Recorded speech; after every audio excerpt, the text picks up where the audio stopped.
Hi, this is, I think, video number 5, and it's part 3 of the question and answer session. Basically, I just asked people on Facebook to post some questions. Maybe you're one of them. If so, thank you very much. If you have questions that are not in this video, it might be worth leaving a comment. Please do leave comments anyway. The only way I know if people have watched these videos is by the comments either on Facebook where I post the video or YouTube which I post the video. Just before I go on, a couple of friends have made videos about me, and it's so moving and really brightens up my day. I feel so happy. This was started by Brian Lockwood. Haven't seen Brian for, I don't know, 8 years, 7 years, something like that. And just he took some time to record a video on his phone on the way to work. He's now living in Denmark, teaching at an international school. It was fantastic, and he just wrote about how he made a video about how he met me, and he asked for other people to do the same. And now my friend Ed Axton, who is an old school friend who I've known for 22 years or something like that, no, 32 years, wow. He made a lovely video as well, and Brian's done another video. If you can make a video just about how we got to know each other, or if we don't really know each other, how you heard of me, I really appreciate it. It's good to put videos on YouTube and then share them on Facebook instead of posting a video to Facebook, because Facebook tends to break stuff and lose stuff and YouTube doesn't. So it's good to put it on YouTube first and then stick it on, share your link on Facebook. Another really useful thing is if in the description of your YouTube video, if you can put my fundraising website, which is www.matthewdons.org,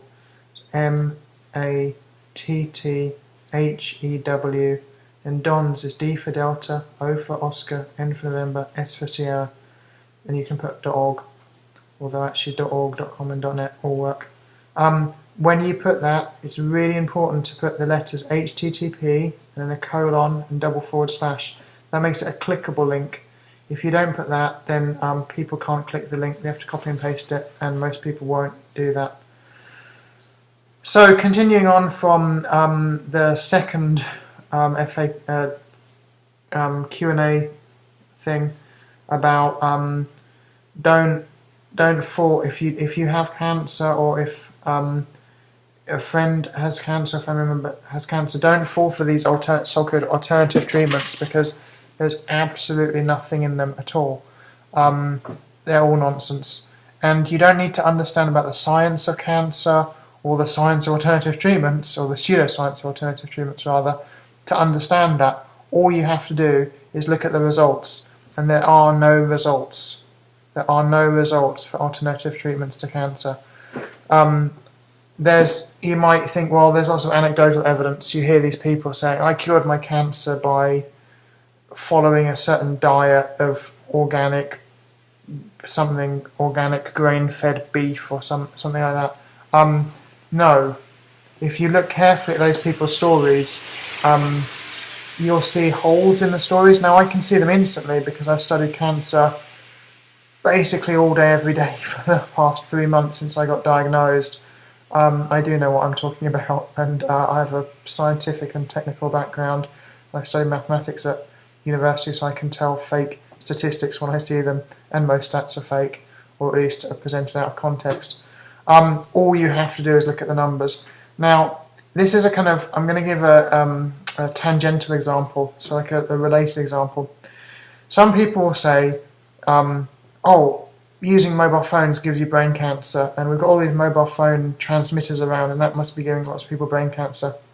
Now, scientists would say, well, cancer, as far as we know, and we do know this kind of quite strongly, can only be caused by damage to DNA. That's like what causes cancer.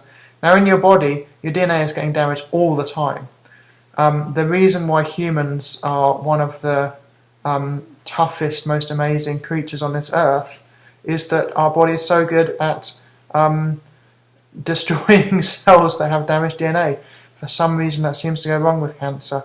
When you're breathing in free radicals all the time that are attacking the cells. Our body's really good at dealing with that. We sleep quite a short time. Gorillas and things, they're sleeping 14, 16 hours a day. Many of us are sleeping 6, 7, 8 hours a day. That's because during our sleep our bodies are so good at regenerating, particularly our brain. Well, that's the answer a scientist would give, but a much, much more sensible answer is there is no huge number of people going into hospitals with brain cancer. There are no new hospitals opening up having to specialise in brain cancer, despite the fact that mobile phones are used everywhere, in developing countries as well. They're often used even more in so-called developing countries because they don't have good phone infrastructure with wires. It's actually better to go wireless. So that's a very, very simple thing, just looking at numbers. You do not have to understand the science about DNA getting denatured or whatever happens. It's just a very obvious thing. Another thing is if someone tells you about some tradition, they say some traditional thing. Well, what we know is that at least really that let's say cancer treatments really started to become kind of serious, I think 30, 40 years ago. And when they started, the treatments were incremental, which meant each year they'd improve slightly. And recently, they've been improving exponentially, which means each year they've been improving massively. And you can say, well, the drug companies fake the evidence, and or at least they're economical with the truth. But the life expectancy does not lie. So when you see people presenting cancer life expectancy for example, people having chemotherapy, they'll say, here is the average life expectancy for someone diagnosed usually 5 years ago, diagnosed 5 years ago with, let's say, stage 4 terminal cancer. And for bowel cancer, which is one of the most common cancers, the current life expectancy for someone who had it in 2011, they have a 5% chance of living 5 years. But in some countries, like the US and Japan, and I think England as well, that's now gone up to something like 11%. So people from 2011, 11% of them who had terminal, incurable cancer are still alive now. Now, many of those people, their cancer was not cured. It's still in their body, they've still got cancer, but the chemotherapy is keeping them alive. The surgery has helped keep them alive. Those numbers, they do not lie. Now, when those numbers are presented, it's compared with something called supportive care, which basically means no treatment. Basically means you go to hospital, you have the scans, maybe you're doing your alternative treatment or whatever, and the alternative supportive care, the life expectancy has hardly increased at all in the last 10 years, for example. So when you look at supportive care, that might be some people who couldn't have treatment for medical reasons, like their body's too weak, maybe very old, but also it's people who have rejected science-based treatment. Please don't fall for those things. They usually are scams. Now, there might be scams in that just, they could be maybe not a scam at all, just well-meaning people who don't understand what they're talking about, who make up a website. It's very easy to put something online and say, you can cure your cancer with by eating corn-fed chicken or something every day, or doing a certain exercise. Well-meaning people, but those are often people who don't have cancer, or if they did, they didn't understand their cancer, or they had a very early stage cancer. But the vast majority are scams. They're actually scams. There are people at some level trying to sell you something, often expensive supplements, or these $200 ebooks, or a course on natural cancer cures. Another obvious thing about numbers is If someone tells you about, like, let's say a traditional treatment from Southeast Asia, just remember the words Southeast Asia, countries with low life expectancy, countries where children die of diseases that we, in the science-based medicine of the West, have almost eradicated. Think, in England, how few children die now of diseases where we vaccinate against them. Just think about that.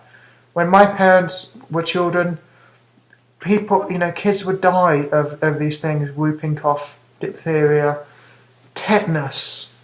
Think about all those things. This is the reality. So please don't fall for this stuff. Don't let your friends fall for it, or your family members. Of course, don't be nasty about it. Understand that, if a friend or family member has cancer, they are probably frightened, might be panicked, might be desperate, maybe in denial. I mean, I'd find it hard to believe I had cancer, because when I first started, the symptoms, I didn't really have symptoms. I had some trouble with my sort of stomach, intestines kind of thing. I had a bad reaction to some medicine I was given for a chest infection. I was given a course of broad spectrum antibiotics, so quite powerful antibiotics to try and get rid of this chest infection. I had a bad reaction from that. My GP, that's my family doctor in the UK, recommended some tests, had some blood tests, found some internal bleeding was going on. They said investigate the internal bleeding with a colonoscopy, which is where they put a camera inside you, and to everyone's surprise, particularly the colonoscopist, or endoscopist rather, found a big tumour there. I've seen the picture of the tumour that was removed by the surgeon. I've seen the scans. Okay, when I go and see the doctors, I say, can I have a copy of these scans on DVD? I've seen the scans. I've seen, very distressingly, photos from my surgery. Got these 4 photos that show the cancers that couldn't be removed, and they show up in the photos, the white patches of cancer cells in the peritoneum. I've seen this stuff. I know I really have cancer, but other people are in denial.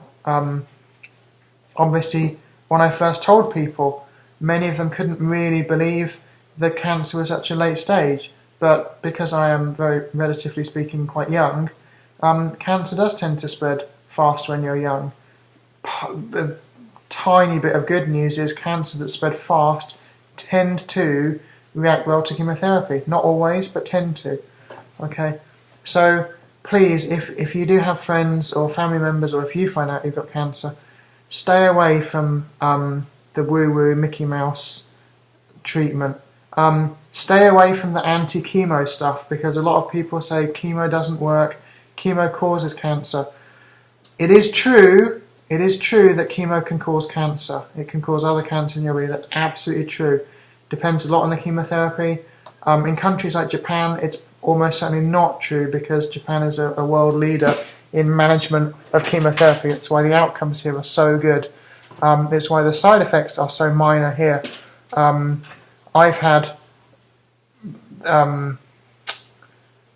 side effects, but compared to what I'd be getting probably in the UK or certainly in a less developed country, my side effects have been very minor. I was in agony for a few days, and that was a few days, and it was finished. That was the last chemo. With this chemo, I've got that to look forward to, because side effects usually kick in a little bit afterwards. I'm going to do another part 4 of these question and answer things. Thank you so much for the questions. It really does help for me to know what to talk about, because obviously there's a big knowledge gap between, there are things that you may be very curious about. Please do post a comment on Facebook to say you've watched this video, or post a comment on YouTube. Please do share the videos, and look out for more videos, because more are coming. And please visit the fundraising page just to take a look, even if you can't make a donation, because again, that helps it keep active, just getting the views. Thank you ever so much for all your support and for watching. Cheers.